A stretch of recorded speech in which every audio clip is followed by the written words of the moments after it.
प्रिय दर्शकों, हाजिर हूं मैं एक ऐसा ज्योतिषीय विषय आपको बताने के लिए जो आपको कहीं नोट कर कर रख लेना चाहिए। प्रिय दर्शकों, चाहिए आप इसे ज्योतिषीय सूत्र समझ लीजिए। ये मेरा अनुभव है और ये 100% घटित होता है और ये प्रमाणिक है। शास्त्रों में भी इसे बहुत ही गहरे अध्ययन के बाद अच्छे से इसको समझाया हुआ है। प्रिय दर्शकों, किसी भी ग्रंथ को उठा के पढ़ के आप देख लीजिए, ये बात आपको होती हुई नजर आएगी। चंद्रमा, आप जानते हैं जन्म कुंडली के अंदर अकेला चंद्रमा ही एक ऐसा ग्रह है जो 35% से लेकर 40% कुंडली को मजबूत बनाता है और कमजोर भी बनाता है। अगर आपकी जन्म कुंडली के अंदर चंद्रमा कमजोर है तो कहीं ना कहीं आपकी जन्म कुंडली 35% से लेकर 40% खराब हो जाएगी। प्रिय दर्शकों, अब चंद्रमा, आप जानते हैं, मेरे पुराने दर्शक हैं जो कभी से कार्यक्रम देख रहे तो उन्हें पता है चंद्रमा शुभ ग्रह भी है और पाप ग्रह भी है। चंद्रमा शुभ ग्रहों में भी आते हैं और पाप ग्रहों में भी आते हैं। अब चंद्रमा पाप ग्रह कब बन जाते हैं, शुभ ग्रह कब बन जाते हैं, क्योंकि YouTube पर हर दिन नए दर्शक जुड़ते रहते हैं। उन्हें नहीं मालूम होगा अगर वो पहली बार ये कार्यक्रम देख रहे हैं। तो प्रिय दर्शकों, आप समझिए, जो चंद्रमा है वो कृष्ण पक्ष, जो कृष्ण पक्ष है उसकी षष्ठी से लेके और शुक्ल पक्ष की षष्ठी तक के चंद्रमा को क्षीण चंद्रमा कहा गया है और उस दौरान ही चंद्रमा पाप ग्रह बनते हैं और सबसे कमजोर रहते हैं। शुक्ल पक्ष के चंद्रमा शुभ ग्रह होते हैं, कृष्ण पक्ष के चंद्रमा पाप ग्रह होते हैं। चंद्रमा का जो मजबूती है, कितना मजबूत है आपकी कुंडली में, वो पक्ष बल से ही देखा जाता है, ना कि वो किस राशि में बैठे हुए हैं। वो नीच राशि में बैठे हैं अपने, लेकिन वो द्वादशी त्रयोदशी शुक्ल पक्ष के चंद्रमा है तो वो आपको खराब प्रभाव ना देके श्रेष्ठ प्रभाव ही आपकी कुंडली में देंगे। प्रिय दर्शकों, आज का जो मेरा विषय है वो मैं आपको समझा रहा हूं, ध्यान से समझ लीजिएगा, कहीं लिख लीजिएगा। चंद्रमा षष्ठी से लेकर कृष्ण पक्ष की, और उससे ज्यादा मैं आपको कहूं तो चंद्रमा सबसे ज्यादा जो परेशान करते हैं वो इन 6 दिनों में करते हैं। त्रयोदशी, अमावस्या, प्रतिपदा, द्वितीय, तृतीय, कृष्ण पक्ष की। प्रिय दर्शकों, शुक्ल पक्ष की जो द्वितीय तृतीय आ गई, अमावस्या, प्रतिपदा, द्वितीय, तृतीय के जो चंद्रमा होते हैं द्वादशी से लेके कृष्ण पक्ष की, और यहां तक के चंद्रमा सबसे ज्यादा कष्ट पहुंचाने वाले होते हैं जन्म कुंडली के अंदर। इसका उपाय क्या है? अगर आपकी कुंडली के अंदर इन 6 राशियों में जो मैं आपको बता रहा हूं, कौन सी 6 राशि याद कर लीजिए प्रिय दर्शकों। कन्या राशि, सिंह राशि, मिथुन राशि और तुला राशि, मकर और कुंभ राशि। अगर इन 6 राशियों के अंदर आपके चंद्रमा बैठे हुए हैं, कौन सी? मिथुन, सिंह, कन्या, तुला, मकर और कुंभ।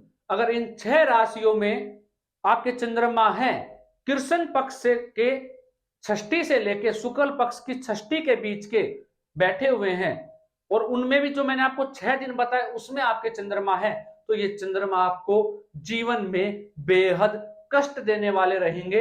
हद से ज्यादा दुख ये आपको देंगे।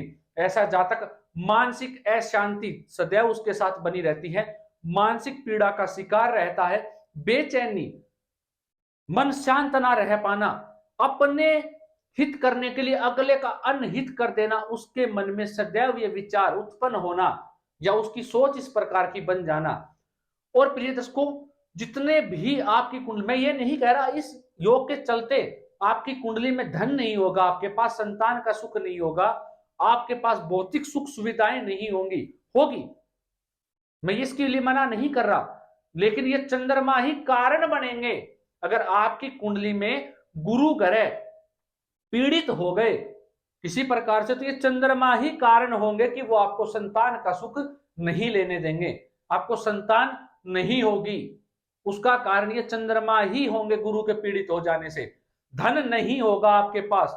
अगर आपका गुरु ग्रह पीड़ित है और आपका धन भाव का स्वामी भी पीड़ित है और भाव भी पीड़ित है, तो आप उसको मत देखिए। चंद्रमा अगर आपका मजबूत है तो वो धन आपको दिला ही देंगे। अगर चंद्रमा कमजोर है तो उसके कारण चंद्रमा रहेंगे कि आपके पास धन नहीं है। जैसे मधुमेह, डायबिटीज कोई रोग नहीं है, लेकिन रोग बनाने में सबसे ज्यादा इसी का हाथ होता है, डायबिटीज का। डायबिटीज हो जाने के बाद, मधुमेह हो जाने के बाद जातक रोगी बढ़ता ही चला जाता है। वैसे ही अगर चंद्रमा कुंडली में कमजोर है, जैसे मैंने आपको बताया, तो ऐसा जातक परेशानियों से घिरा रहता है, परेशानी उसका पीछा नहीं छोड़ती है।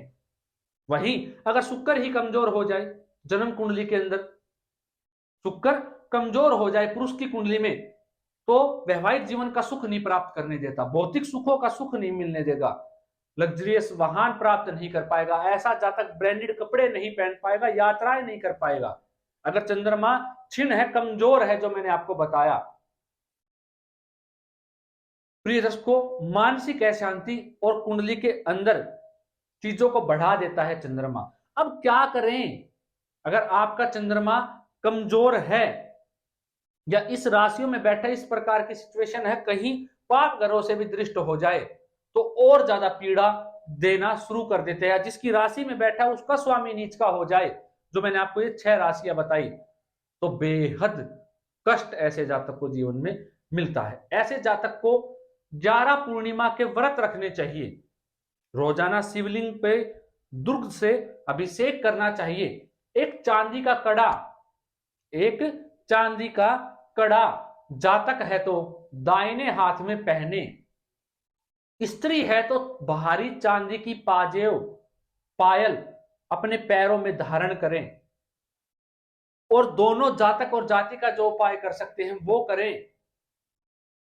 एक सफेद कपड़े के अंदर जो साबुत मिश्री आती है जिसमें धागा होता है, उस मिश्री को लेके उस कपड़े में लपेट के सोमवार के दिन बहते हुए जल में प्रवाहित करें, तो भी ऐसे जातक को लाभ होता है। अगर आपकी कुंडली में ये स्थिति है तो आप ये उपाय कीजिए, आपको लाभ होता हुआ नजर आएगा। प्रिय दर्शकों, आशा करता हूं इस ज्योतिष सूत्र को आपने नोट कर लिया होगा।